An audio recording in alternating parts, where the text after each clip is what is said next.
way back in the 90s, banana production was very important to us. At this time, we had somewhere in the region of over 10,000 producers, banana producers, and we were producing way over 133,000 metric tons of bananas. And Lucia was the largest producer of bananas in the Windward Islands. And banana production was very profitable then. And it was difficult to convince a farmer to go into any form of non-banana agricultural production. But what has happened with the decline in the banana industry over the years because of the erosion in preferential treatment for bananas and also increases in the cost of production, the ministry had no choice than to encourage farmers to go into other forms of production. And obviously, aquaculture definitely was one area that was given attention. Well, the idea was always on the front burner, but when the Taiwanese mission came back to St. Lucia in 2007, 2008, they provided financial assistance, and it was then we were able to build the aquaculture facility that is at Union. And of course, this facility has encouraged other farmers to get into aquaculture production.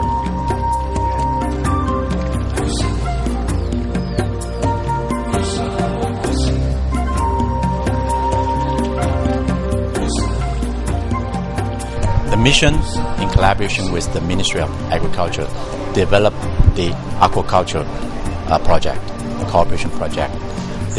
We introduced the red tilapia and the Asian giant freshwater prawn, which are two good species with good commercial value on the local market.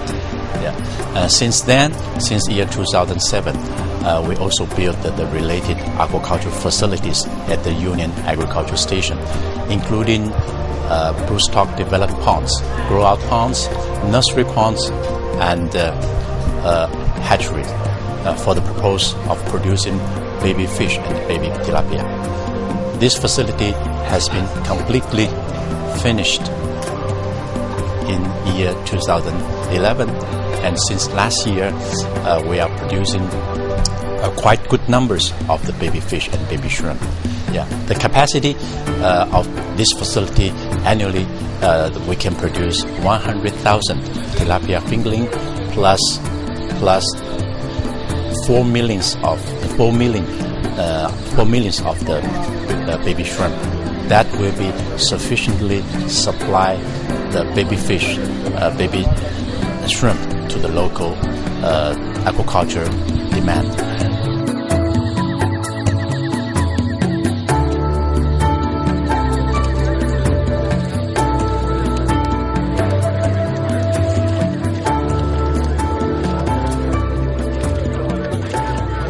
One of the reasons is the local agriculture sector required to be diversified.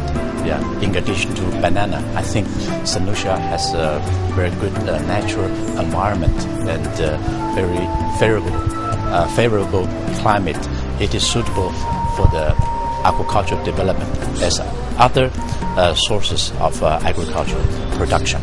So we choose aquaculture as a good candidate in the process of agriculture diversification, in the hope that farmers can have more options for their production. At the same time, they can also improve their revenues to improve their livelihood.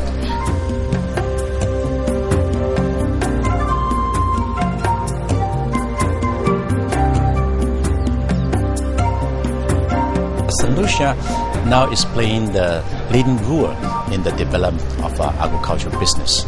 Just I mentioned, we have finalized the building of the aquaculture facilities, which can sufficiently supply the baby fish and the baby shrimp to the local aquaculture requirement. And also, we have the capacity even to export those baby fish and baby shrimp to the neighboring island. And currently, we have 30 aquaculture farmers. Annually, we can produce at least 6,000 kgs of shrimp. And in the near future, we can also produce more than that amount of fish together. So at the moment, I can say aquaculture business now is developing very fast in St. Lucia, and now really this business is playing a leading role in St. Lucia, and also I think also a leading role in the regional area.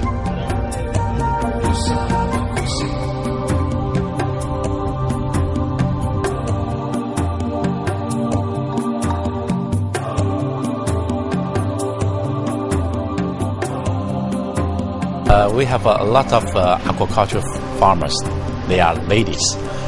One of the leading farmers, that is very, very impressive to me. I have been in the aquaculture business for about 3 to 4 years, 3.5 to 4 years right now. I started with 3 ponds, and mainly I did not know about the aquaculture. I always think that bananas was the agriculture, nothing but bananas. After I suffered so many times with leaf spot, I decided to do away with it. We had nothing else. We were thinking of what we should do, rabbits, goats, because I was a goat farmer too, and other things. But really and truly, we're not seeing any money coming every week or every month. It's once in a while you sell a goat. So my son that was going to college at that time, I think he was in Form 3. He brought me the sketch showing me they were doing something with aquaculture, and then we sat down and we discussed it. He said it looks interesting. I said, well, we should try.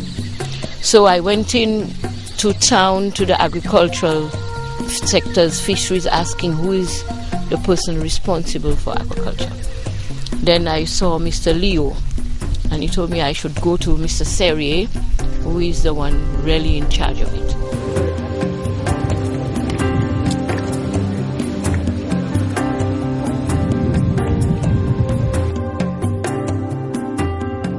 Initially, when we go to her farmland, she's worried about how to convert his abandoned banana farm into other profitable crops.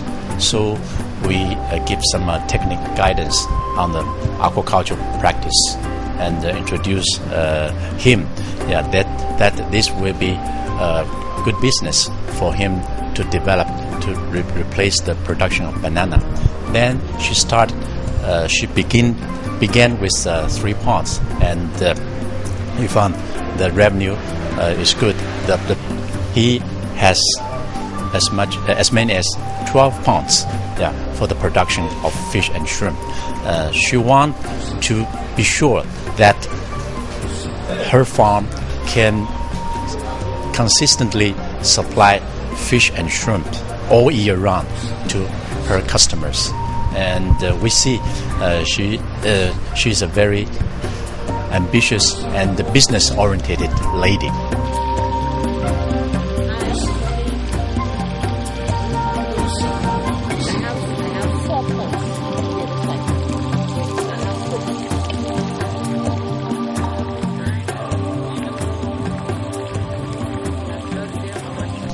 Mr. Serrier came the next day with 3 small bags, like 5-pound bags, 3 small bags. I said, Mr. Serrier, what is this? He said, this is the shrimp.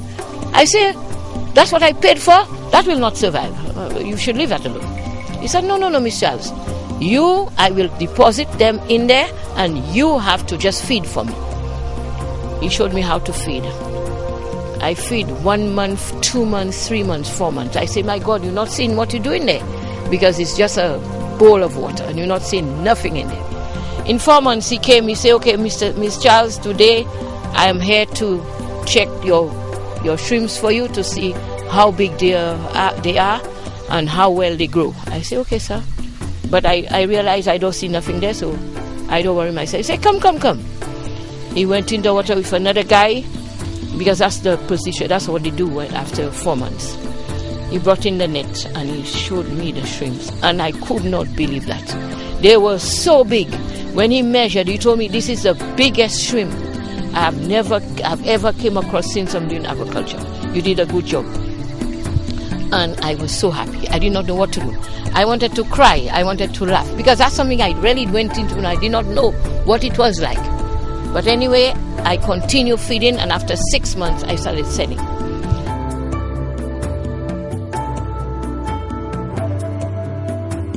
The ministry provides a lot of technical assistance that they don't have to pay for. It's free as to how they should go about, building their ponds. And the ministry also provides fingerlings at a cost, of course, fish fingerlings, the young fish fingerlings, to the farmers so that they could grow them and sell them to the hotels and distribution and other distribution outlets. And in addition, of course, the ministry provides incentives, concessions to aquaculture producers, from vehicles to the various materials and items that they require for the production of shrimps and tilapia.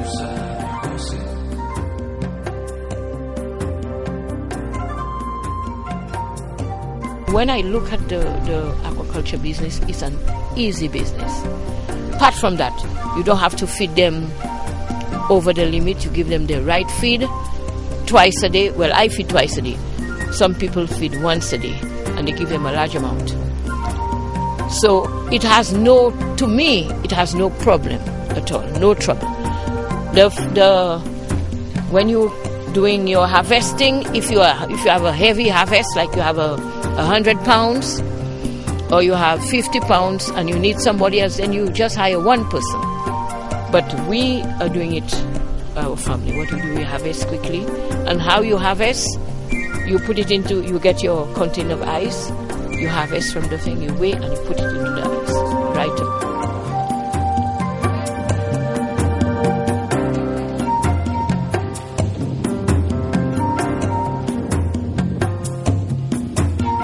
We are pleased with the success that is being seen. That's regarding diversification around bananas, not away from bananas, basically around bananas, not only for aquaculture, but for non-banana agricultural commodities, particularly livestock. We've seen increases in broiler production, increases in swine production. We are definitely trying to encourage farmers to move into small ruminant and rabbit production. We are self-sufficient in egg production. We do not import eggs, and we are looking at the possibility of moving into the production of liquid eggs, because a lot of the hotels are now demanding liquid eggs.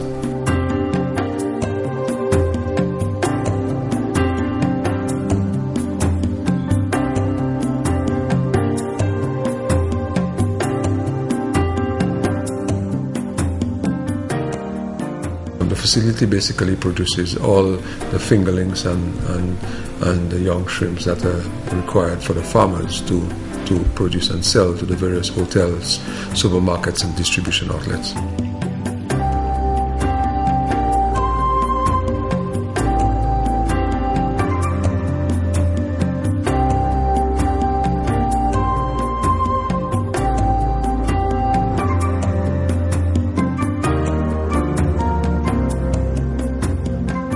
It was a very good decision, and I think that it just came a little too late for me, because I would not have been working so hard under the other circumstances, like the banana business.